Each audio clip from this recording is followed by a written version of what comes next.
Salut. Salut. Salut. Yo, salut. La bise ou non? Bah non. Bah non, check du coude. Non les gars, on check du coude, il y a le Allez. Covid, attends, la forme.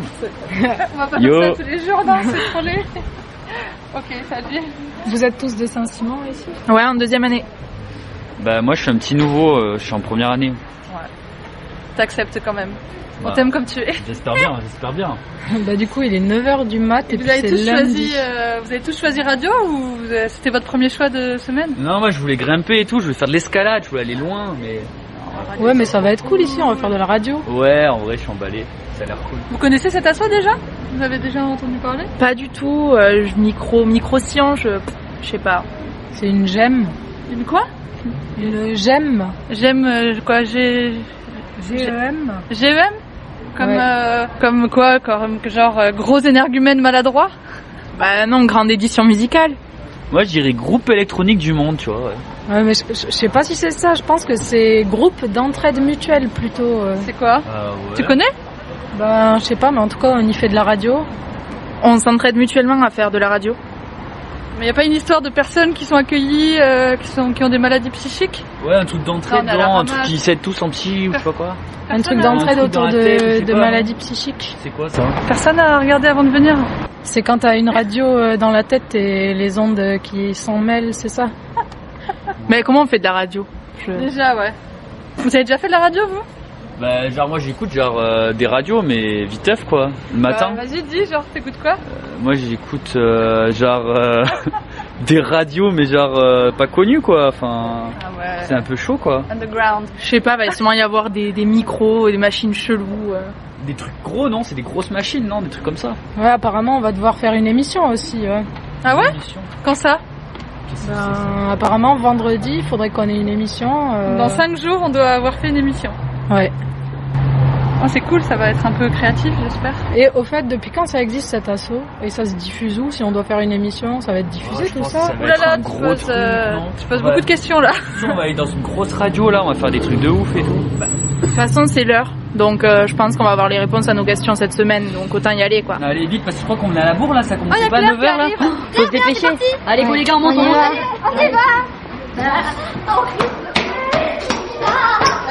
Attention de pas glisser dans les escaliers. En avant, les gars, chez vous.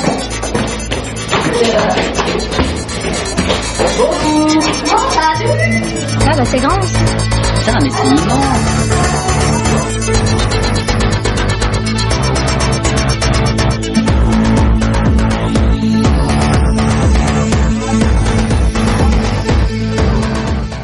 Et bonjour à tous. Et bienvenue sur votre radio. Moi c'est Rémi. Moi c'est Vincent. Et moi, Alors. Charles, bon. Désolé de tous ces incidents techniques qui n'ont été complètement indépendants de notre volonté. On a 20 minutes de retard. Merci Alban. Alors aujourd'hui on va animer cette émission. Aujourd'hui on accueille 12 étudiants qui sont en formation éducateurs spécialisés à l'Institut Saint-Simon à Toulouse. Ils ont effectué au cours de la semaine des modules radiophoniques et ils sont donc aujourd'hui présents pour vous les présenter. Nous vous présentons donc tout de suite le premier reportage concernant le fonctionnement d'un groupe d'entraide mutuelle, appelé aussi GEM. À toi Zoé.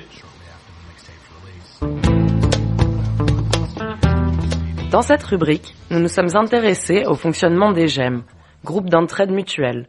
Pour en apprendre davantage, nous sommes allés à la rencontre des membres de l'association Micro-Sillon.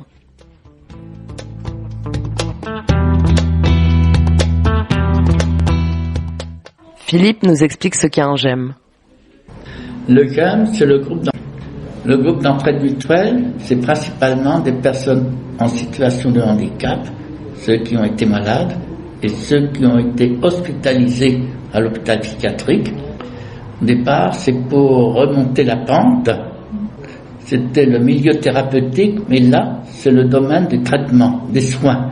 Que le GEM, c'est pas le domaine des soins, c'est un contact entre anciens patients pour des activités, par exemple des ateliers, comme le bricolage, la musique, l'écriture, la lecture, la peinture, etc. Philippe, quel est ton rôle au sein du conseil?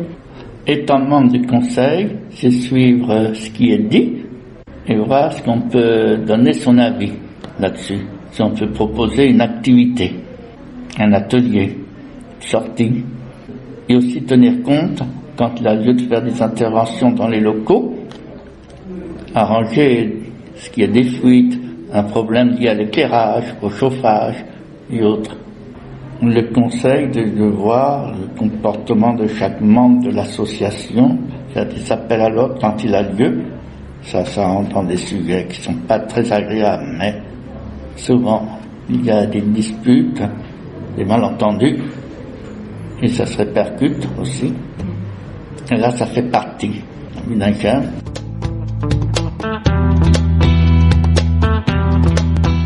Quel est ton nom et ton rôle dans l'association? Anthony Beignet, je suis le président de Microsillon. Comment sont répartis les rôles dans l'association? Eh bien, nous avons un conseil d'administration qui est élu par l'Assemblée Générale tous les ans. Et pour prendre des décisions, qui s'en occupe? Le conseil d'administration.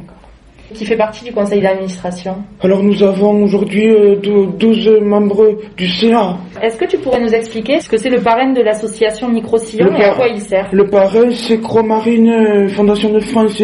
Il sert à nous parrainer.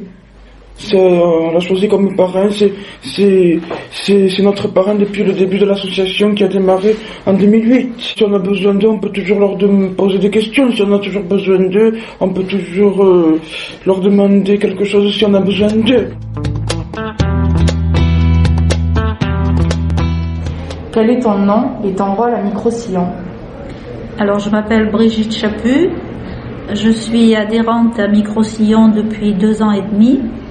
Et j'ai été élue trésorière comme membre du conseil d'administration il y a environ 1 an et demi. Est-ce qu'il y a des financements pour l'association? Alors, l'association, telle qu'elle est reconnue maintenant depuis 2018, fin 2018, a un financement qui vient de l'ARS, l'aide régionale de la santé, qui est versé 1 fois par an et qui s'élève à environ 70 000 € par an. Mais il y a également d'autres financements qui appartenaient à l'association qui existait depuis 10 ans et qui avaient été obtenus par ceux qui s'en sont occupés, c'est-à-dire Sylvain et Adrien, qui venaient de la mairie et du conseil général et qui existent encore plus ou moins dans notre financement. Est-ce que tu peux te présenter et nous donner ton rôle dans l'association? Donc, je m'appelle Sylvain Bourg, je suis éducateur de formation. Je travaille à l'association Microsillon depuis 2008, depuis sa création. J'ai été bénévole pendant 10 ans et depuis 2018, je suis salarié sur un poste de coordinateur conseiller. Comment se passe une journée type à Microsillon? Alors, il n'y a pas de journée type. En fait, on réalise un programme d'activités, de réunions chaque fin de mois et on programme le mois d'après. Alors, il y a des activités radiophoniques, certaines activités qui se renouvellent, des réunions comme le conseil d'administration, comme la réunion du planning, certaines réunions qui se renouvellent chaque mois. Mais on fait un planning du mois pour permettre aux personnes aussi de proposer un atelier de temps en temps. Donc en fait, chaque journée est rythmée par différentes réunions, différents ateliers, des temps d'accueil aussi, parce qu'il y a plein de gens qui viennent pour pas faire quelque chose de précis, mais simplement pour venir papoter, boire un café ou être là même sans papoter. Voilà, donc il n'y a pas forcément de journée type, mais ce qu'on peut dire quand même, c'est que il y a beaucoup plus de monde les après-midi que le matin. Donc en gros, on fait les réunions plutôt le matin et plutôt les activités l'après-midi jusqu'à 7h le soir, quoi. Et justement, tu parlais d'activités, est-ce que tu peux nous parler des différents ateliers qui sont proposés au sein du GEM? Alors comme le GEM Microsillon s'est créé autour de 2 objectifs en 2008, qui était de repartir en voyage puisqu'on avait eu la chance de partir en Argentine autour de notre activité radio et de pouvoir continuer à faire de la radio pour des gens pour qui leurs relations sociales sont pas si simples que ça. Donc au jour d'aujourd'hui, on fait toujours beaucoup de radio, on fait aussi des voyages. Mais après, au fur et à mesure que des gens sont arrivés, puisqu'il n'y a aucune obligation quand même de s'inscrire dans ces deux activités-là, il y a des gens qui ont amené d'autres choses, des moments conviviaux, des repas. Là dernièrement, il y a un atelier théâtre. Il y a quelques années, il y avait quelqu'un qui avait proposé un atelier poterie. Là, il y a un atelier sérigraphie qui a du mal à démarrer, mais qui a déjà fait quelques trucs. Voilà, j'en oublie peut-être d'autres ateliers qui n'ont pas forcément un rapport avec la radio et les voyages. Mais en tout cas, le GEM, chaque adhérent qui vient, qui veut proposer une activité, même si elle n'est pas en lien avec la radio ou les voyages, c'est tout à fait possible.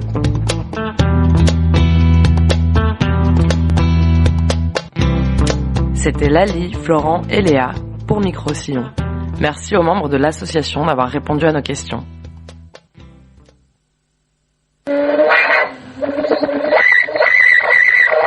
Non, j'ai bien peur que le succès de votre mission ne soit votre seul espoir. Micro-Sillon. Atto, Lali.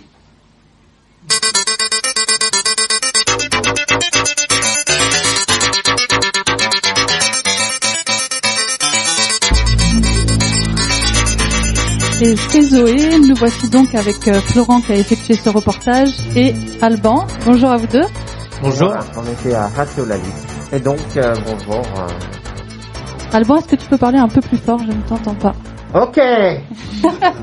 Donc Alban, tu es adhérent au sein de l'association Micro-Sillon, c'est bien ça?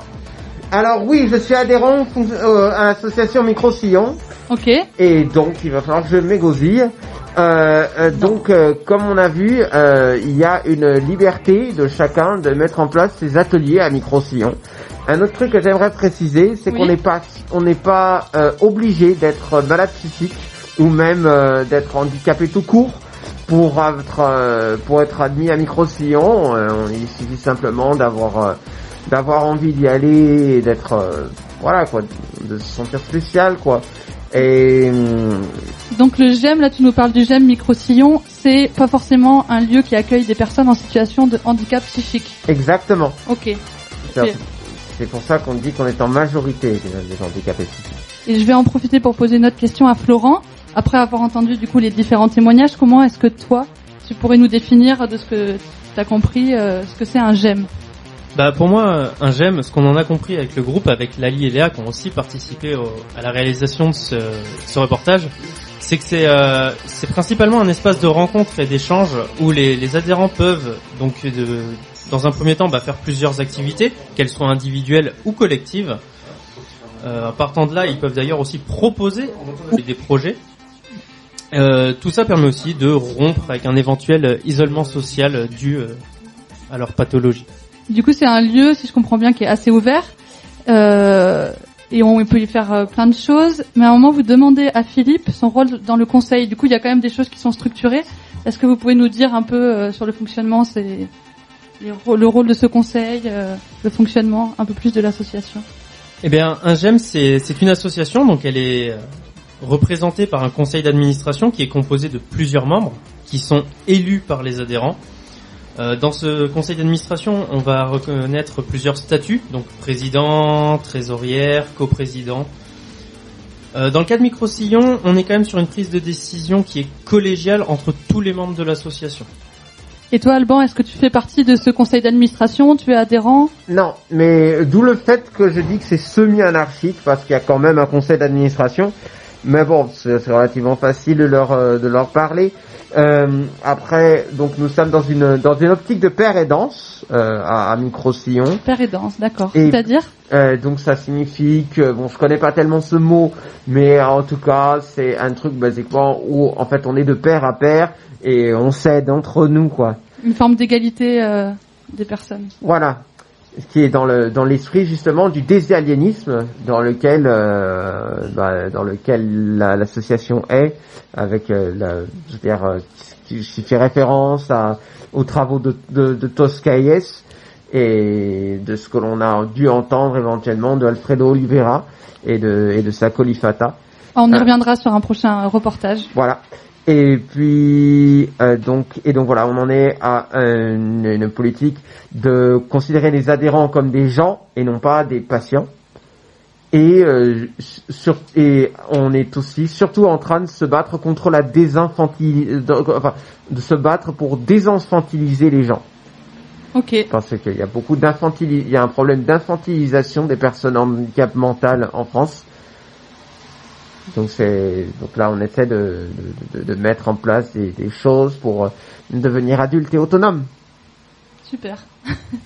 Merci pour ce témoignage. Et j'avais une autre question. Quand vous interrogez Anthony, il parle d'un parrain pour cette GEM, pour la GEM Micro-Sillon. Est-ce que Alban, toi tu en sais un peu plus sur ce parrain, et toi Alors Florent? j'en sais pas exactement beaucoup sur le système de parrainage des GEM, mais effectivement beaucoup de GEM sont parrainés par des associations comme Croix-Marine par exemple, parce qu'on a, disons que même si on aspire à l'autonomie, être un GEM, c'est une quantité de paperasse administrative encore plus importante que être simplement une association, ce qui est quand même pas mal d'administration ou non plus. Du coup, le parrain peut vous aider dans ces tâches administratives? Ouais. Ok. Ils peuvent nous envoyer un aide comptable ou ce genre de choses. Ok. Et toi, Florent?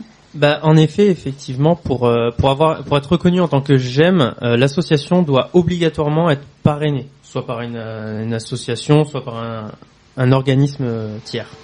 Ce parrain, il permet au GEM d'être conventionné et financé. Pour ça, il y a une convention de parrainage qui est mise en place. Donc effectivement, comme l'a dit Alban, principalement le parrain, il a pour but d'être médiateur ou tiers, notamment en cas de difficulté ou de conflit, et surtout aussi de veiller au respect de l'éthique du GEM et de la mise en œuvre du cahier des charges de l'association. Juste une petite précision, où une erreur s'est glissée dans le module sonore par rapport au parrain. C'est l'ancien Croix-Marine Santé Mentale France, qui est un organisme national et qui a plusieurs Santé Mentale France dans différentes villes. Et nous, il nous aide en fait, quand on a essentiellement, il devrait être un peu plus présent, mais il est là quand on a besoin qu'on est en difficulté pour nous soutenir. Ça soigne les mentalités françaises. Merci pour toutes ces précisions sur le fonctionnement de l'association, et je relaisse la parole à Rémi et Vincent. Ok, super. Merci pour toutes ces informations. Merci à Zoé, merci à Alban et à Florent sur toutes ces informations sur les GEM, les groupes d'entraide mutuelle. Alors maintenant, pour la suite, on va passer au prochain reportage. Alors il s'agit d'une représentation du GEM Micro-Sillon avec ses adhérents. Maintenant, Val, on te laisse la main. Ou plutôt, le coude. #coronavirus. Mais c'est bien sûr aussi probablement Anthony.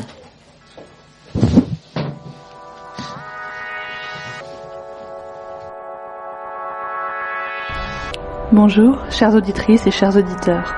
Aujourd'hui, à travers les regards croisés de Sylvain, Vincent et Adrien, nous vous proposons de remonter le temps pour revenir aux origines de la création de l'association Micro-Sillon. Comment l'histoire se raconte individuellement dans cette aventure collective. Bonne écoute.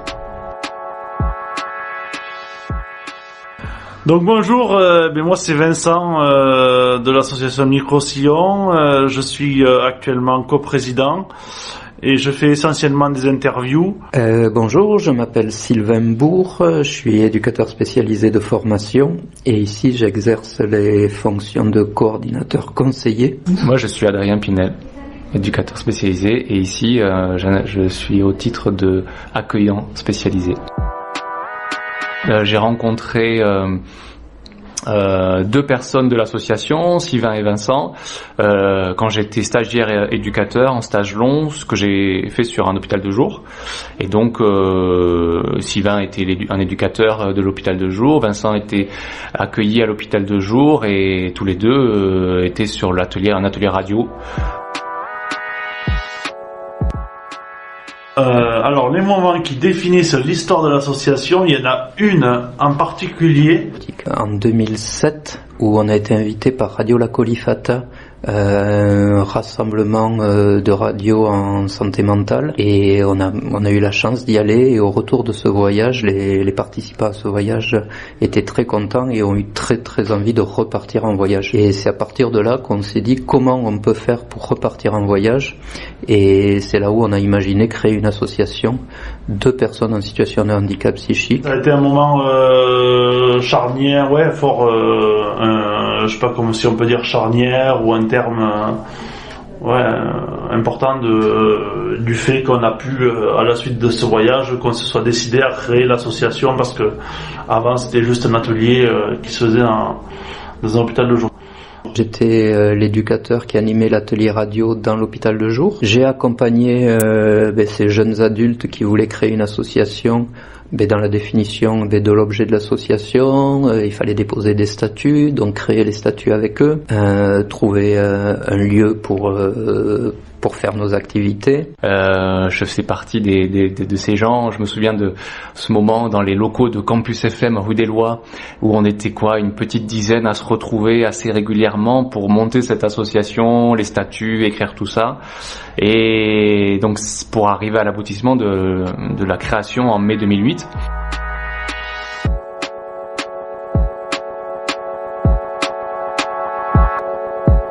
Alors l'évolution, on a fonctionné en association pendant plusieurs années en ayant demandé le financement de pouvoir être GEM. Sur les 11 ans d'existence, on a été plus de la moitié, ou au moins la moitié du temps, sans avoir le statut. En 2010, on apprend l'existence des groupes d'entraide mutuelle qui émanent de la loi égalité de participation des personnes en situation de handicap, la loi de février 2005. C'est-à-dire, être une association, on l'était, avoir un fonctionnement associatif, on l'était, mais il fallait trouver un parrain. On a trouvé Croix-Marine, qui est maintenant Santé Mentale France. On a eu le statut GEM en 2018. On avait imaginé l'association Microsillon, c'est-à-dire pas une association où des travailleurs sociaux s'occuperaient de personnes en situation de handicap, mais plutôt une association de personnes, dont des personnes en situation de handicap, mais surtout de personnes intéressées par la radio.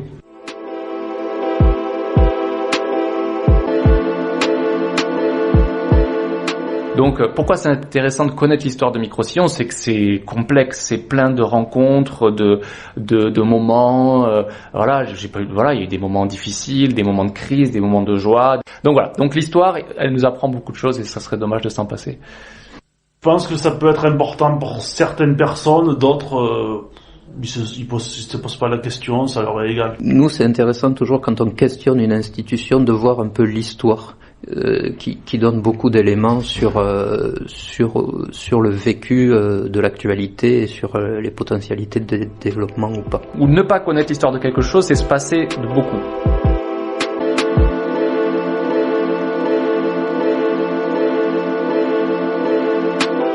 Ce reportage vous a été proposé par Anthony, Claire et Zoé dans le cadre de notre semaine de médiation, de formation d'éducatrices et d'éducateurs spécialisés.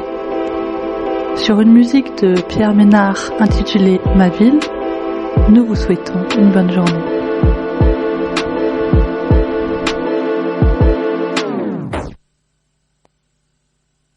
Quel est votre héros préféré? L'intérêt supérieur de la patrie commande à tous les Français libres de continuer le Microsillon.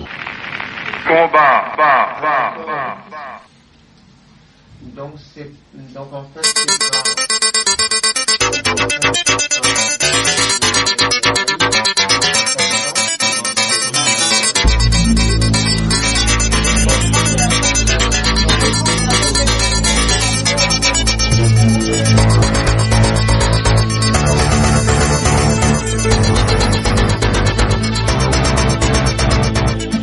Eh bien, merci pour cette historique de Microsillon.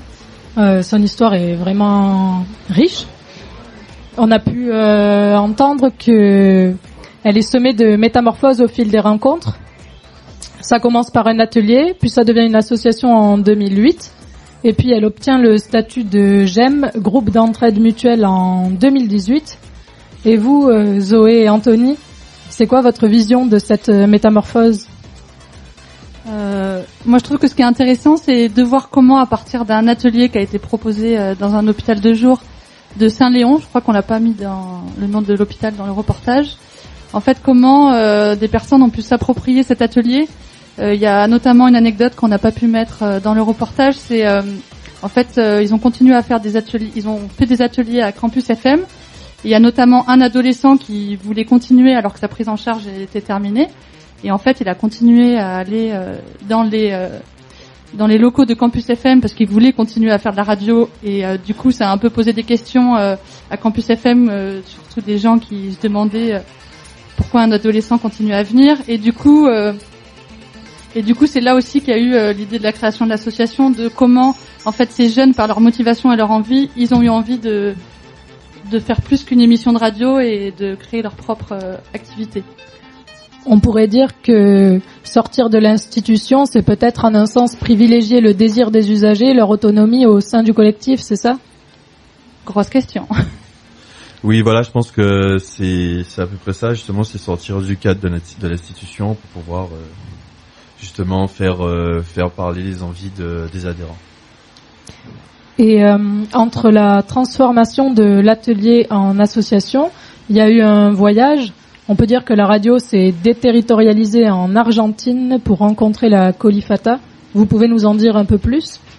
Alors la Colifata, oui, en fait, c'est un projet d'un psychologue Alfredo Oliveira, qui a un atelier radio qui s'appelle la Colifata. Je ne sais pas si c'est le nom de la structure ou de l'atelier, mais Colifata, ça veut dire gentil fou. C'est assez mignon, je trouve. Et en fait, voilà, lui, son but, il a entendu parler de l'atelier radio qui se faisait à l'hôpital de jour de Saint-Léon, et du coup, il les a invités à venir pour un colloque institutionnel sur la santé mentale, et ça a été aussi un des premiers voyages qui a donné ensuite envie à l'association Micro-Sillon de continuer à faire des échanges, d'aller faire d'autres voyages avec d'autres groupes qui pourraient aussi faire de la radio avec des personnes en situation de handicap psychique. Et d'ailleurs, si je me trompe pas, ils ont plutôt un autre rendez-vous à Moscou, je crois, en mai.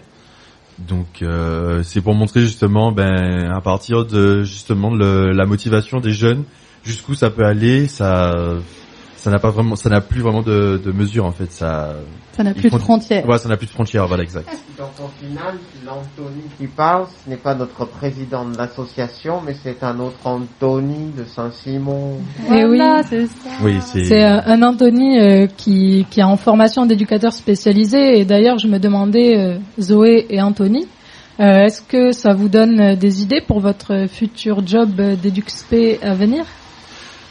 Personnellement, ça m'a donné beaucoup d'idées et ça m'a donné envie, comme je viens des Antilles, de pouvoir exporter justement certaines de mes idées sur mon île natale, et franchement c'est une bonne initiative qui inspire beaucoup de choses. Super. Tu voulais dire quelque chose, Alban ? Oh, rien. Ok. Moi, ça m'a donné des idées. Oui, je trouve ça génial comme média pour travailler avec n'importe quelle personne en fait et pour voir valoriser leurs paroles, des idées. Et j'ai vu comment on a travaillé cette semaine en groupe et c'est hyper stimulant et de voir le rendu qu'on a pu faire. Voilà. Donc ça me donne envie de proposer ça à d'autres personnes. C'est sûr. Super. Eh ben merci beaucoup. Moi je me permets juste de rajouter, si c'est possible, par rapport à la Colifata, que en fait c'était un atelier. Et c'est grâce à ce voyage en Argentine que après on a pu qu'on se soit décidé à monter une association loi 1901 et qu'au fil des années on soit devenu groupe d'entraide mutuelle. D'accord, super. Merci. Ah oui, mais donc c'est à moi à nouveau. Mais merci pour cette présentation du GEM Micro-Sillon qui a été également qui est également une association, comme je le disais. Si vous souhaitez davantage d'informations, vous pouvez vous rendre sur le site internet de l'association microsillon.free.fr ou sur la page Facebook Asso Micro-Sillon, Asso espace Micro-Sillon avec au pluriel. La suite, un reportage sur la radio dans son aspect global et plus précisément dans l'écoute, dans l'ambiance et l'environnement radiophonique de Micro-Sillon au plus près de ses adhérents. Donc Léa, on va t'écouter. Immersion dans les locaux de la radio Micro-Sillon, dans les sillons de la radio. Micro-Sillon. Avec les voix de Brigitte, Adrien, Christophe, Olivier et Philippe. Viens à Micro-Sillon, tu vas voir, ça va te plaire. Donc je me suis dit, après tout, pourquoi pas, il y a une radio, on sait jamais. Et puis voilà, c'est de là qu'est venue l'idée et je suis venue. J'avais comme but d'enregistrer un conte que j'avais écrit. Ce conte qui s'appelle Les Petites Princesses, mais ce que je voulais principalement, c'est que ça passe à la radio. Je voulais le diffuser, je voulais le lire à la radio pour que ça soit entendu. Et donc j'étais plutôt pressée de le voir diffusé de façon à ce que des gens l'entendent, me faire un peu connaître par rapport à ce que j'avais écrit. Donc je me suis dit, c'est une occasion, pourquoi pas diffuser cette partie qui est déjà écrite. J'ai commencé à enregistrer le conte, c'est ce que vous avez commencé à entendre. Il était une fois un roi nommé Rohan.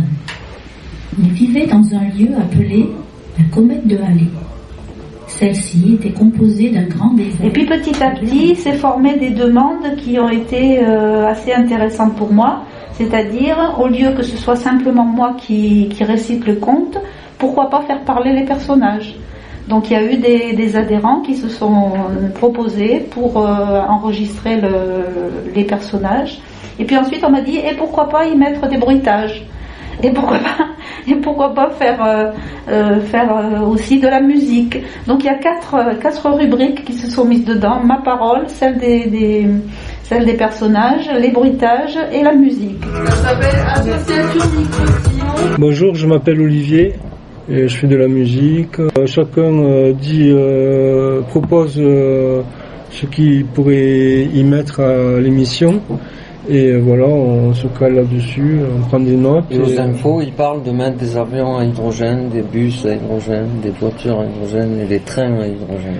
Alors des musiques de moi, voilà, ça c'est fait avec ce son, des synthés, guitare, mais c'est tout fait avec un corps chrome.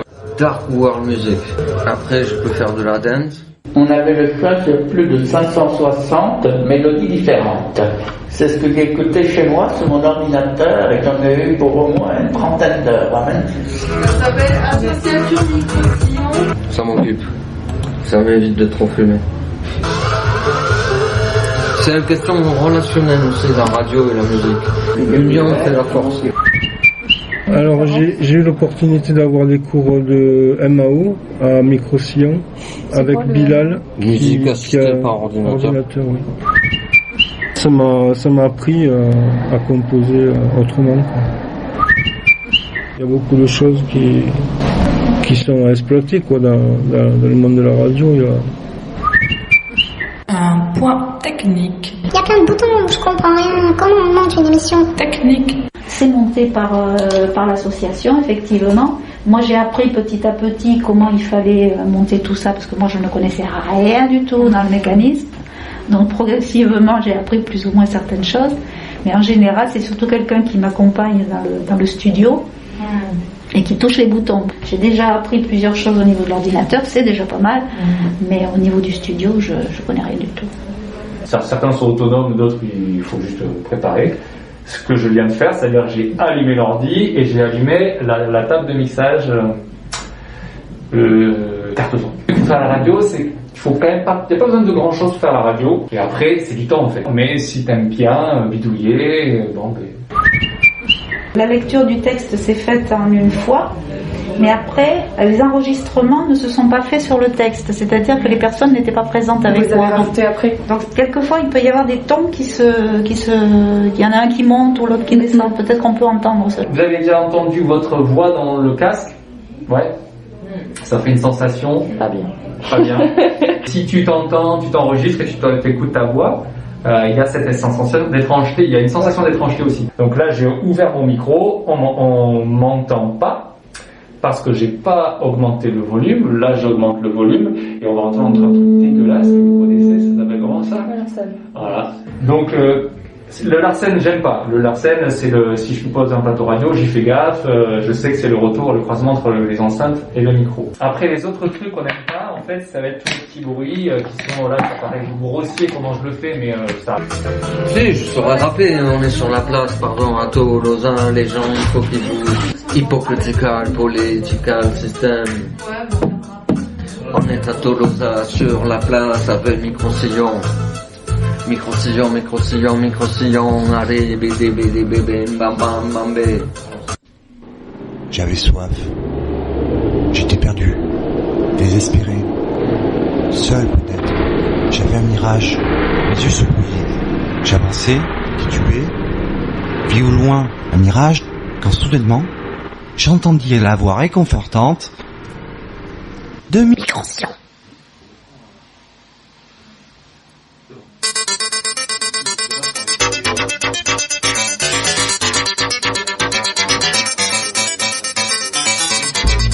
Bonjour, moi c'est Léa. Donc j'ai avec moi les deux étudiants qui ont réalisé ce module sonore. Bravo à vous. Vous aviez déjà fait de la radio auparavant ?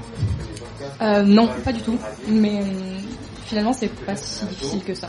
On a bien appris. Pas du tout non plus. C'était vraiment la découverte d'un univers et d'une technique en accéléré. Oui. En tout cas, je trouve que ce qu'on entend bien là dans votre module sonore, c'est que ça capte vraiment l'ambiance qu'il y a dans les locaux de Micro-sillon. On entend le bruit, il y a beaucoup de choses qui se disent, il y a du passage, des discussions. Du coup, est-ce que vous pouvez nous en dire un peu davantage sur ce qui amène les personnes à venir à Micro-sillon ? Mais Micro-sillon, c'est un local, c'est un lieu associatif, convivial, d'échange, où les gens viennent se rencontrer, viennent discuter, viennent occuper leur journée. Mais beaucoup ont des attraits pour les voyages ou la radio. Donc effectivement, ils viennent chercher ce lien humain, mais ce qu'on a pu nous constater, c'est que des gens venaient aussi avec un projet et viennent pas forcément sans rien. Donc il y a déjà une envie de construire quelque chose parfois. Mm-hmm. Et du coup, comment ça se passe concrètement, comme ça, quand les personnes elles arrivent, elles ont leur projet, comment ça peut se mettre en place ? Mais ça se fait de façon assez conviviale, c'est-à-dire que effectivement, si on prend l'exemple de Brigitte qu'on a entendu dans le petit module, elle est venue avec l'idée d'un écrit, d'un conte, et ce conte s'est transformé petit à petit en projet collaboratif, même si c'est resté son compte à elle, sont venus se greffer d'autres adhérents. Ça devient en ce moment une pièce de théâtre radiophonique. Oui, et Micro-sillon, c'est des textes, c'est de la musique, des chroniques, des créations. Et le collectif, ça permet aussi, outre la collaboration et des projets ensemble, ça permet aussi une aide plus technique au montage d'une émission, d'un module, d'une musique. C'est l'équipe et les adhérents qui amènent leurs connaissances, leur savoir, et ensemble, ils arrivent à faire quelque chose. Et il y a aussi toute la question du débat, des histoires de vie avec les différentes émissions qui existent. Voilà, tout le monde a le droit à la parole un peu. Oui, effectivement, tu parles de parole et j'ai l'impression que justement la radio c'est un bon outil de médiation, que finalement en fait ça peut apporter ou ça peut permettre beaucoup de choses. Est-ce que vous voulez en dire un mot là-dessus ? Effectivement. Si on revient à ce qu'on dit tout à l'heure, on part d'un projet qui existe souvent déjà et l'idée que ça amène une nouvelle dimension, ça permet de bénéficier aussi surtout d'une diffusion à laquelle les adhérents n'ont pas forcément accès. Ça leur permet de développer quelque chose et de le diffuser. Oui, c'est une possibilité pour beaucoup de faire entendre une parole, des paroles peut-être trop souvent tues, celles des personnes qu'on peut dire peut-être exclues. C'est une ouverture, une diffusion de la parole au grand public sur une moyen de diffusion qui est la radio. Et on va pouvoir en parler un peu plus tard avec le module qui va suivre. Merci. Ok, super, merci. Merci Isela, merci David pour vos informations suite à toutes ces questions. Merci Léa pour la présentation. Pour ceux qui sont arrivés en cours de route de l'émission, pour l'instant, nous avons donc traité différents sujets jusqu'à présent, différents thèmes liés au GEM, au groupe d'entraide mutuelle Micro-sillon. Donc le fonctionnement, l'histoire et également au niveau radiophonique, l'histoire de la radio. Et pour terminer, nous allons aborder le thème du handicap, de la stigmatisation, qui est important de connaître dans le milieu médico-social, mais pas que. Zoé, on te relaisse l'antenne.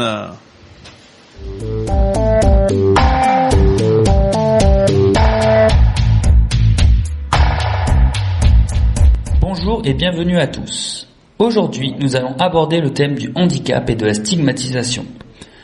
Dans un premier temps, nous allons interroger les passants afin de les questionner sur leur perception du handicap psychique. Nous écoutons leurs réponses. En 2 mots, pour vous, qu'est-ce que serait le handicap psychique? Je sais même pas ce que c'est. Alors pour moi, ce serait des personnes qui ont des problèmes dans leur tête. Est-ce qu'on n'a pas tous un pet au casque? Mais c'est des gens comme les autres.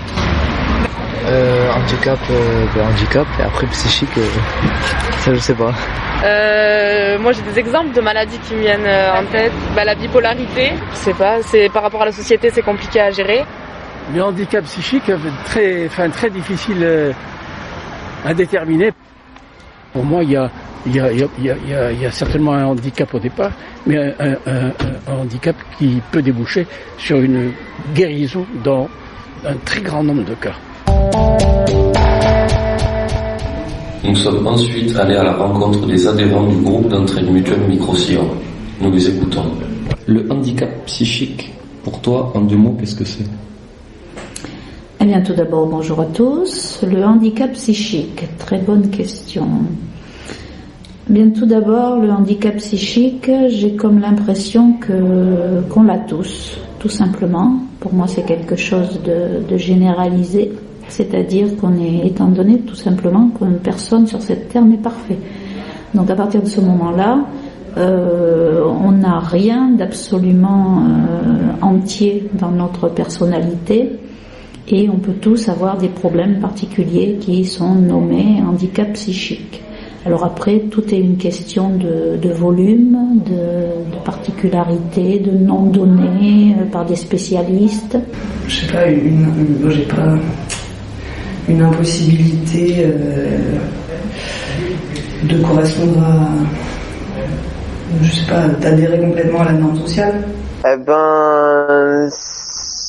Honnêtement, en 2 mots, c'est très difficile de le faire. Comme autre question, nous avions à te poser, pour toi, vivre avec un handicap psychique au quotidien, qu'est-ce que ça représente? Bien, personnellement, j'ai déjà vécu avec des personnes qui avaient des problèmes d'handicap psychique. Étrangement, quand on a des problèmes d'handicap psychique qui sont forts, parce que là je vais parler en dosage, qui sont assez importants, étrangement, on a tendance à vouloir, enfin là je vais parler en mon nom, en tout cas par rapport à mon expérience, j'ai eu le désir de vivre avec des personnes qui avaient les mêmes problèmes que moi, qui se sentaient ayant des problèmes eux-mêmes. Donc j'avais l'impression d'être dans un bain accompagné de quelqu'un qui avait un peu les mêmes problèmes que moi. Et étrangement, quand j'ai perdu ma dépression, par exemple, il y a environ 6 ans, j'ai eu envie d'aller vers des gens dits normaux, entre guillemets. J'avais besoin de rencontrer des gens qui se sentaient bien dans leur peau, qui avaient confiance en eux, parce que plus j'avançais dans l'existence et plus j'allais vers le désir de retrouver ma confiance en moi, et je l'avais plus ou moins retrouvée. Donc je n'avais plus du tout envie de vivre avec des personnes qui montraient leurs problèmes de handicap par leur manque de confiance en eux. Ça, c'était pour moi très difficile. Donc ça ne voulait pas dire que je rejetais les handicapés, pas du tout. Mais je voulais aller au contraire vers eux en leur disant « Soyez forts, montrez-vous et retrouvez votre confiance en vous. C'est faisable. C'est absolument la preuve, je l'ai fait, donc c'est faisable. » Voilà. Vivre avec un handicap psychique au quotidien, c'est parfois compliqué forcément, et parfois... Ce qui est compliqué en fait, c'est que c'est pas palpable, et que du coup...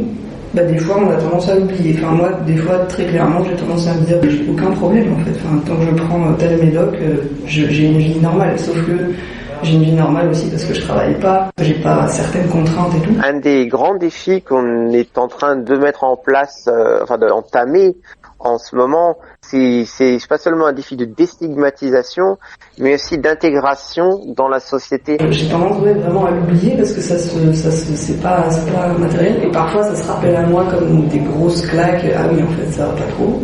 J'ai envie de dire que n'importe qui, handicapé, psychique, physique, moral, enfin, que tout handicap qu'un être humain puisse avoir en lui, que surtout il n'hésite pas à vivre avec et à le montrer. Dire quand même qu'il y a un gros poids c'est moche, quoi. Le handicap, ça sonne comme un truc qu'on n'a pas du tout envie. Et petit à petit, je sais pas si c'est juste parce que moi je change, j'ai l'impression que les autres personnes changent aussi, mais moi plus ça va, plus je me dis ça peut être aussi un truc de je suis handicapé et alors ouais. J'accepte cet état de fait parce que je me dis, je vois pas pourquoi on mettrait de côté des gens sous prétexte qu'ils ont un handicap quel qu'il soit, qu'on ait une jambe en moins, un bras en moins, un cerveau qui est détraqué, peu importe. J'estime que tout le monde a le droit de vivre. Nous tenons à remercier tous les participants pour leur témoignage, ainsi que le jeune Micro-Sillon pour leur accueil, et Christophe Capello pour la musique.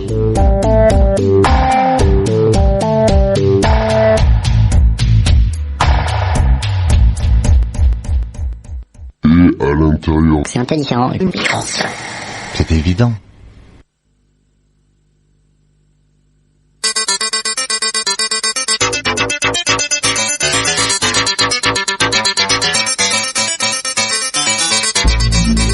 C'est de nouveau Zoé et je suis en présence de Rémi et Chloé. Oui, bonjour. Bonjour Chloé, qui vont pouvoir nous apporter un peu des éclairages. Moi j'ai trouvé ça génial, le parallèle que vous faites en allant poser la même question du handicap psychique aux passants et aux adhérents du GEM. Est-ce que vous avez vu une différence dans les réponses qui ont été données dans la rue ou au sein de l'association ? Oui, effectivement, il y avait une différence entre les gens qui le vivent au quotidien et puis les gens qui en ont une vision extérieure ou pas, Est-ce que tu peux parler un peu plus près du micro ? Oui. Parce qu'il y a des personnes qui très clairement ne savaient pas ce que c'était. Donc voilà, c'était intéressant de voir le parallèle entre les personnes, l'opposition en fait entre les personnes qui le vivent et ceux qui voient ça un peu de l'extérieur avec leur perception Non, t'as tout dit. Super. Comment vous avez senti les gens lorsque vous leur posiez la question dans la rue, justement quand vous parliez du handicap psychique? Vous avez senti plutôt de la retenue, de l'étonnement, les gens ils étaient à l'aise? Ouais, alors justement, quand on leur a posé cette question en 2 mots pour eux, qu'est-ce que c'était l'handicap psychique, on a eu un panel assez large, on a eu des moins de 18 ans, des étudiants lycéens, après quand même des trentenaires, quarantenaires, même des plus anciens. Donc c'est vrai que les réactions ont été diverses, ils étaient parfois un petit peu choqués, un petit peu embarrassés par rapport à la question. Puis certains, forcément les plus jeunes, dès qu'on leur disait handicap psychique, ils savaient pas ce que c'était. La plupart, handicap oui, mais comme on l'entend dans le reportage, psychique, je sais pas ce que ça veut dire. Oui, ils parlent de maladie, bipolarité. Voilà, exactement. Ouais. Donc c'est vraiment, un petit peu embarrassant pour certains, mais justement ça les confronte et peut-être en espérant que justement ce micro-trottoir, ça puisse les questionner, justement qu'ils aillent se renseigner, savoir ce que c'est peut-être. Brigitte nous parle de mettre de côté des gens sous prétexte de leur handicap. Elle-même, elle nous raconte comment elle a eu envie de changement quand elle allait mieux. Qu'est-ce que vous pensez, vous, en termes éducatifs, liés à votre future profession, de ce cloisonnement des gens en situation de handicap? C'est un peu la question de l'inclusion. Ouais, justement, Brigitte, on l'entend très bien dans ses propos, dans ce qu'elle dit dans le reportage. C'est vrai que, comme tu dis, au début, elle a voulu vivre avec des personnes qui avaient un petit peu les mêmes handicaps qu'elle. Puis au bout d'un moment, elle s'est dit, j'en ai marre, j'ai envie de vivre avec des personnes, comme elle dit, entre guillemets, normales. Donc moi ce que je peux en penser, je pense que Chloé va peut-être me rejoindre sur le sujet, c'est que nous par rapport à notre future profession d'éducateur spécialisé, du moins moi par rapport à mon avis personnel, je me vois pas me dire les personnes handicapées, elles doivent rester qu'avec des personnes handicapées, travailler qu'avec des personnes handicapées. Non, ça peut pas marcher comme ça. Parce que sinon dans un sens, à quoi ça sert à quoi servirait notre métier? À quoi ça servirait vraiment de laisser les personnes handicapées entre elles? On pourrait, non. Il faut justement qu'il y ait une capacité de progression, d'évolution, et justement, non, faut pas les enfermer dans ces petites cases, comme on entend souvent cette expression. moi, de mon avis, en tout cas, je suis tout à fait contre. Chloé, je sais pas ce que t'en penses. Je suis d'accord, et Brigitte nous disait pendant l'interview qu'elle elle considérait que son handicap c'était quelque chose en plus. Je crois que c'est elle qui nous disait ça. Et que voilà, elle n'était pas différente des autres. Effectivement, elle avait ce handicap en plus. Un peu plus fort, pardon. Elle avait ce handicap en plus, mais voilà, elle se considérait comme quelqu'un comme les autres et qu'elle avait envie de vivre normalement, entre guillemets. Ouais, voilà, exactement. Normalement, au final. Ouais. Mais Moi, j'ai l'impression qu'il y a un véritable enjeu autour de la déstigmatisation. Ouais, exactement, ouais. Et c'est ce qui était intéressant, je trouve, dans le GEM, c'est qu'il n'y a pas de différence, en fait. On voit pas la différence et voilà, on est tous ensemble et on avance ensemble, ouais, voilà, c'est cool. Vincent, tu voulais rajouter quelque chose ? Oui.